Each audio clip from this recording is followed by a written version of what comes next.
देखिए, मैं एक स्टेटमेंट अंग्रेजी में मैं पढ़ देता हूँ आपके सामने कि while I have always opposed PFI's extreme and radical approach, I have always supported democratic approach.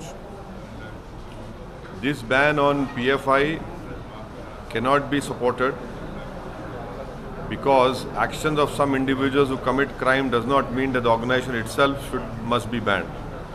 Supreme Court has also held that mere association with an organization is not enough to convict someone. A draconian ban of this kind is dangerous as it is a ban on any Muslim who wishes to speak his mind. The way Indian electoral authority is approaching fascism, every Muslim youth will now be arrested with a PFI pamphlet under India's black law UAPA. Muslims have spent decades in prison before being acquitted by courts. I have opposed UAPA and will always oppose all the action under UAPA. It runs afoul the principles of liberty, which is part of the basic structure of the Constitution. We should remember that Congress amended UAPA to make it stringent, and when BJP amended the law to make it even more draconian, and at that time the Congress supported it. This case will follow the timeline of Kapan, where any activist or journalist is randomly arrested and takes 2 years to even get bail. How come PFI is banned but organizations associated with convicts of Khaja Ajmeri bomb blast are not? Why has government not banned right-wing majoritarian organizations? This is my statement on this recent ban issue. Sir, mountain of evidence मिला है जिस प्रकार से union home ministry ने दो Reds किए हैं, तो जबरदस्त एविडेंस मिला है पीएफआई के खिलाफ। किस प्रकार से देश विरोधी गतिविधियां वो कर रहे थे, उसके चलते उनको बैन किया गया है। मेरा स्टेटमेंट जो मैं पढ़ा हूँ फिर से दोबारा पढ़ सकता हूँ आपके लिए हिंदी में। अरे लेकिन ये नहीं, आपके लिए मैं सिर्फ अपना स्टेटमेंट पढ़ूंगा। मैं अगर आप चाहें तो हिंदी में पढ़ दूँ आपके लिए। आपके हिंदी में पढ़ना है तो पढ़ दो, तो हिंदी में आपके लिए सुन लीजिए ताकि हिंदी में आपको आसानी हो जाए। भाई साहब, ये भी पूरा करके आपके जैसे होमवर्क करके किया गया था। हाँ जी ज़रूर, सही है। मैं आपकी काबिलियत पे भरोसा नहीं कर रहा हूँ, बट लेकिन आप अपोज क्यों करना चाहते हैं? नहीं, वाइल सुनिए, सुन लीजिए ना। मैंने हमेशा पीएफआई की जो ये रेडिकल एक्सट्रीम अप्रोच है उसका हमेशा मैं अपोज किया हूँ और करता रहूँगा, चाहे कोई रेडिकल एक्सट्रीम अप्रोच अडॉप्ट करेगा। मगर ये बैन इसलिए हम सपोर्ट नहीं कर सकते क्योंकि चंद इंडिविजुअल अगर कोई क्राइम करते हैं उस बिना पर अगर आप ऑर्गेनाइजेशन को बैन करेंगे। सुप्रीम कोर्ट ने क्या कहा कि mere association with an organization is not enough to convict someone।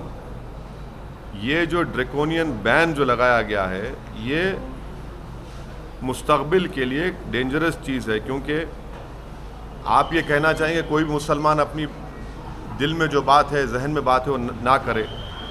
और जिस तरीक़े से हमारी इलेक्ट्रल जमहूरियत चल रही है वो फाशिज़म के करीब जा चुकी है।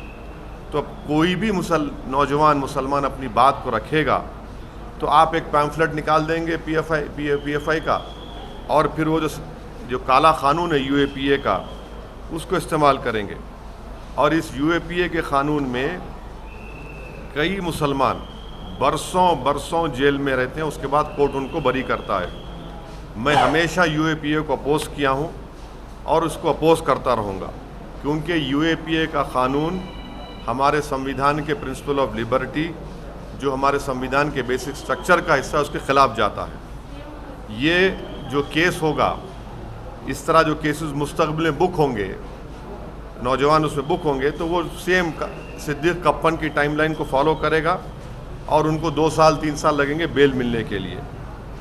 हमारा सरकार से पूछना ये है कि ख्वाजा अजमेरी रहमतुल्लाह अलैह की दरगाह पर जो बॉम्ब ब्लास्ट हुआ था, जिसमें मेरे कॉन्स्टिट्यूंसी का एक टोली चौकी हकीम पेट का रहने वाला उसकी मौत हुई थी, उसमें 2 लोगों को कन्विक्ट किया गया कोर्ट ने।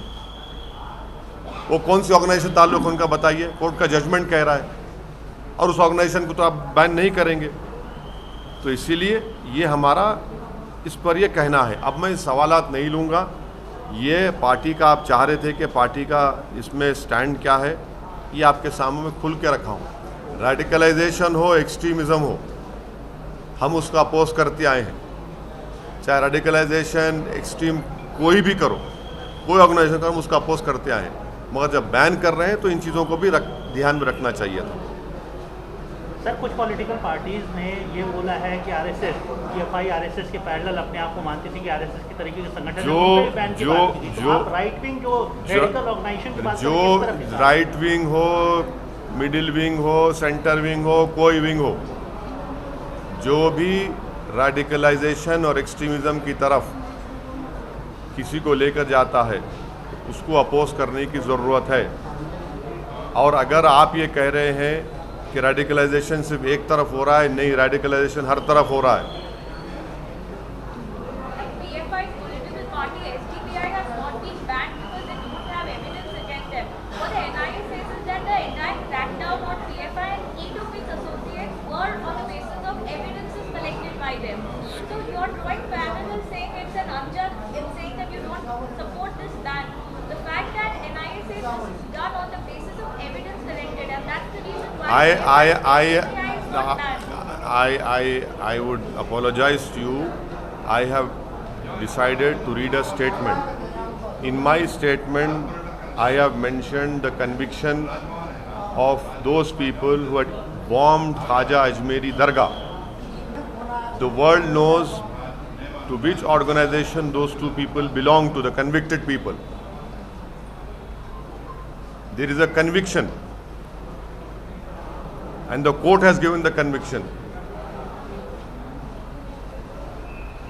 आप राइट विंग की तरफ इशारा कर रहे हैं, तो आपका क्या कहना है? वो आरएसएस की साइड आप इशारा कर रहे हैं? राइट विंग में बहुत से हैं ना, राइट विंग में बहुत से हैं। अब तो कोर्ट भी ऑर्गेनाइज टीवी को बोला कि आप लोग देख के बोलो,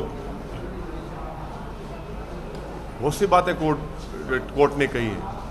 और हाँ, राइट विंग में बहुत से हैं जिसमें मैं ही नहीं हूँ। सर, एक लिंचिंग का मामला सामने आया है, आपको जानकारी होगी इसका क्या कहना है? अब ये देखिए, शहबाज अंसारी, मंदार झारखंड के बच्चे को, उसको लिंचिंग हो गई। अब ये रेडिकलाइज कौन कर रहा है इन लोगों को, ये बताइए ना। यही तो मेरा सवाल है, इनको रेडिकलाइज कौन कर रहा है कि वो शहबाज अंसारी, उसके ये जो जानकार हैं, ये लोग जो एलेज एक्यूज हैं, ये रेडिकलाइजेशन देश को बर्बाद कर रहा है। क्या शहबाज को इंसाफ मिलेगा, या फिर बीजेपी इन लोगों को भी जो एक्यूज हैं उनको फिर फूल माला पहना देगी? तो झारखंड की सरकार की जिम्मेदारी है कि इस पर सख्त एक्शन ले, और वो पीड़ित परिवार से कोई मंत्री जाकर मिले, उनको यकीन दिलाए कि इनसे इंसाफ होगा और उनकी मदद करना। मगर ये रेडिकलाइजेशन है, ये शहबाज अंसारी की मौत, उसका कत्ल, लिंचिंग, ये रेडिकलाइजेशन है, एक्सट्रीमिज्म है। ये धर्म संसद में क्या क्या नहीं बोला गया, ये सब रेडिकलाइजेशन हो रहा है। सर, शहर हैदराबाद में काफी अमन का माहौल रहा है, कोई उस तरह की अप्रिय घटना सालों से देखने को नहीं मिली है। लेकिन अभी 2 दिन पहले एक ऐसी घटना हुई कि दुर्गा माता के पंडाल में कुछ महिलाएं बुर्का पहने घुस गई। हाँ, तो आपको पुलिस, आप तमाम ने हमारे एमएलएस का स्टेटमेंट आपने कैरी किया, मैं आपका शुक्रिया अदा करता हूँ। वो उसी वक्त गए, उसका कंडेम किए।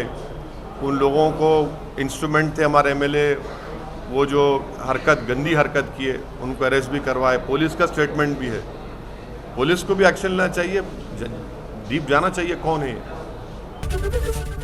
एबीपी माझा, उघडा डोळे बघा नीट।